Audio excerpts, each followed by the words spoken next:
Assalamualaikum warahmatullahi wabarakatuh.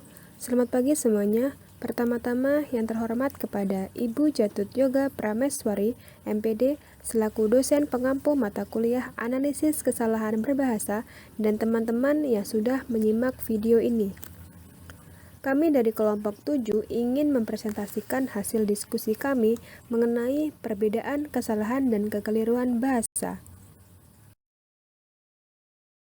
Dengan anggota kelompok, saya sendiri Ayu Fitriani, selanjutnya Amanda Damayanti, Lia Rahmawati, dan Oktaviastri Kotrunada.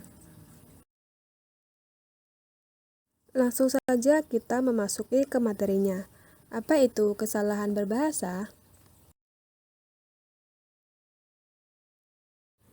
Menurut para ahli, Albert Feldman yang mengatakan bahwa yang pertama-tama harus dipikirkan sebelum mengadakan pembahasan tentang berbagai pendekatan dan analisis kesalahan berbahasa adalah menetapkan standar penyimpangan atau kesalahan. Dikemukakan oleh Corder bahwa yang dimaksud dengan kesalahan berbahasa adalah pelanggaran terhadap kode berbahasa. Pelanggaran ini bukan hanya bersifat fisik, melainkan juga merupakan tanda kurang sempurnanya pengetahuan dan penguasaan terhadap kode.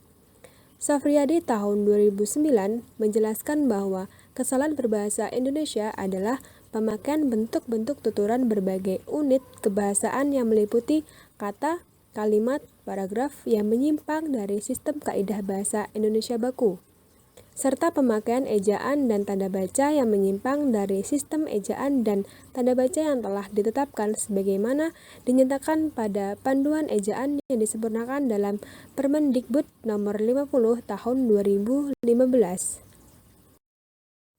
Berdasarkan berbagai pendapat tentang pengertian kesalahan berbahasa yang telah disebutkan di atas, dapatlah dikemukakan bahwa kesalahan berbahasa Indonesia adalah pemakaian bentuk-bentuk tuturan berbagai unit kebahasaan yang meliputi kata, kalimat, paragraf yang menyimpang dari sistem kaidah bahasa Indonesia baku, serta pemakaian ejaan dan tanda baca yang menyimpang dari sistem ejaan dan tanda baca yang telah ditetapkan sebagaimana dinyatakan dalam buku ejaan bahasa Indonesia yang disempurnakan.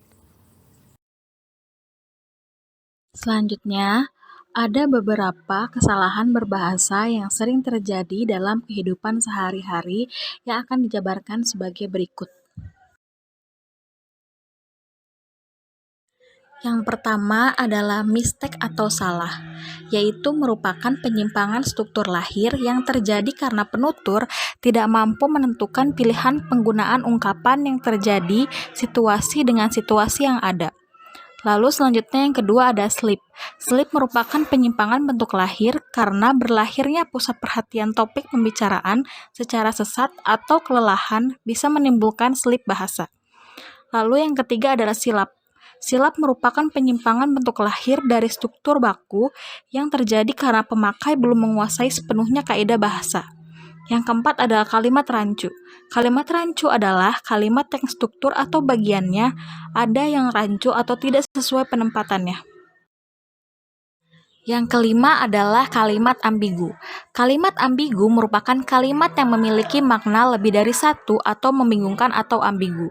Yang keenam adalah adopsi, yaitu mengambil semuanya dengan tidak mengurangi dan tidak menambahi. Lalu yang ketujuh ada terjemahan, yaitu interpretasi makna suatu teks dalam suatu bahasa atau teks yang bersumber dan penghasilan teks yang merupakan pendanaan dalam bahasa lain, yaitu teks sasaran atau terjemahan, yang mengkomunikasikan pesan serupa.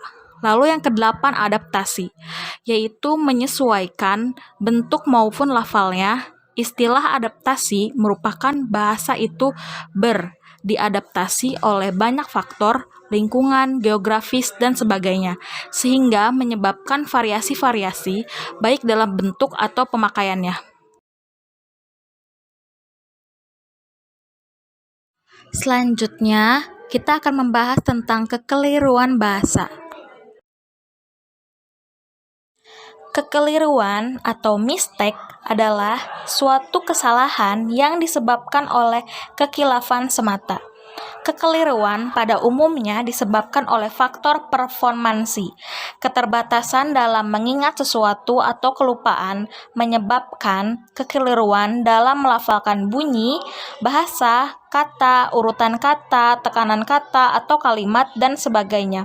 Kekeliruan ini bersifat acak, artinya dapat terjadi pada berbagai tataran linguistik. Kekeliruan dalam bahasa adalah ungkapan-ungkapan yang kurang benar yang segera dapat diperbaiki oleh pembicara. Kekeliruan ini dapat terjadi karena pembicara lelah, tidak menyimak, kurang memperhatikan jalannya percakapan, dan sebagainya.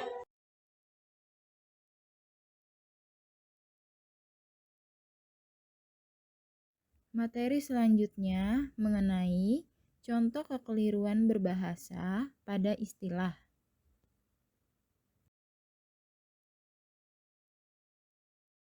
Contoh yang pertama ada kata abai, contoh kedua ada kata absen, contoh ketiga ada kata agar supaya, contoh keempat ada kata TV dan TV, contoh kelima ada kata pagelaran, contoh keenam ada kata analisis, contoh ketujuh ada kata sekadar, contoh kedelapan ada kata silakan, contoh ke-9 ada kata praktik, dan contoh ke-10 ada kata mengubah.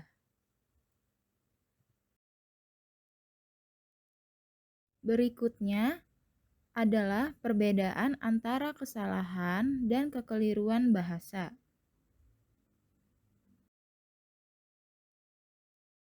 Dalam kehidupan sehari-hari, kita mengenal kata kesalahan dan kata kekeliruan sebagai dua kata yang bersinonim. Dalam pengajaran bahasa dibedakan sebagai penyimpangan. Kesalahan bahasa merupakan hal yang biasa terjadi dalam proses pembelajaran bahasa, karena melakukan kesalahan merupakan salah satu bagian dari proses belajar bahasa. Menurut Tarigan tahun 1997, ada dua istilah yang saling bersinonim atau memiliki makna yang kurang lebih sama.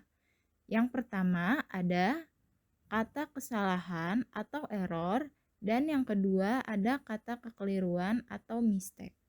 Dalam pengajaran bahasa kedua, kesalahan berbahasa adalah penggunaan bahasa yang menyimpang dari kaidah bahasa yang berlaku dalam bahasa itu.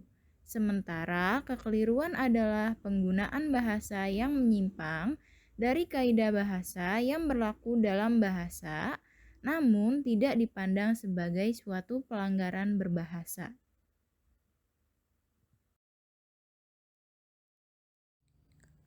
Selanjutnya, ada perbandingan antara kesalahan dan kekeliruan berbahasa. Baik, bisa kita lihat di sini ada tabel, ada kategori sudut pandang, kesalahan berbahasa, kekeliruan berbahasa. Nah, yang pertama ada kategori sudut pandang dari sumber, kesalahan berbahasa dari kompetensi, kekeliruan berbahasa dari performasi.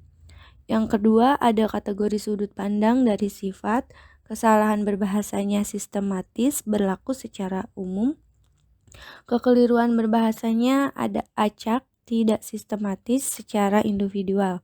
Yang ketiga ada kategori sudut pandang dari durasi, kesalahan berbahasa permanen, kekeliruan berbahasa temporer atau sementara. Yang keempat ada kategori sudut pandang dari sistem linguistik. Kesalahan berbahasanya sudah dikuasai, kekeliruan berbahasanya belum dikuasai. Yang kelima ada kategori sudut pandang dari produk, kesalahan berbahasa, penyimpangan kaidah bahasa, kekeliruan bahasanya ada penyimpangan kaidah bahasa. Nah, yang terakhir ada kategori sudut pandang solusi, kesalahan berbahasanya dibantu oleh guru melalui latihan pengajaran remedial, kekeliruan bahasanya dari diri sendiri atau bisa disebut siswanya mawas diri pemusatan perhatian.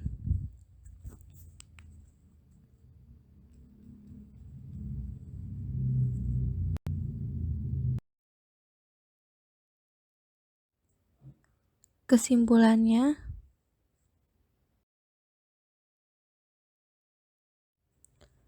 kesalahan berbahasa adalah suatu peristiwa yang bersifat intern dalam setiap pemakaian bahasa, baik secara lisan maupun tulis.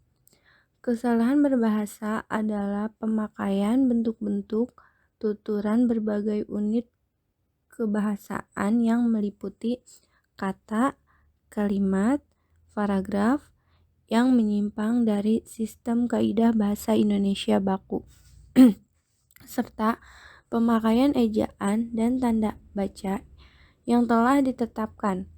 Sedangkan kekeliruan adalah penggunaan bahasa yang menyimpang dari kaidah bahasa yang berlaku dalam bahasa itu, namun tidak dipandang sebagai suatu pelanggaran berbahasa.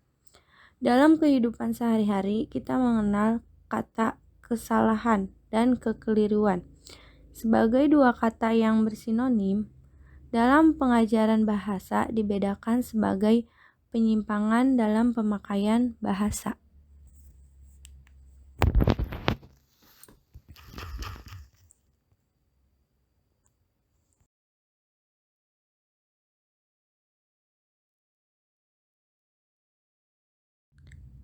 Terima kasih atas perhatiannya, kurang lebihnya mohon maaf. Demikian akhir presentasi dari kelompok kami. Semoga bermanfaat untuk kita semua. Wassalamualaikum warahmatullahi wabarakatuh.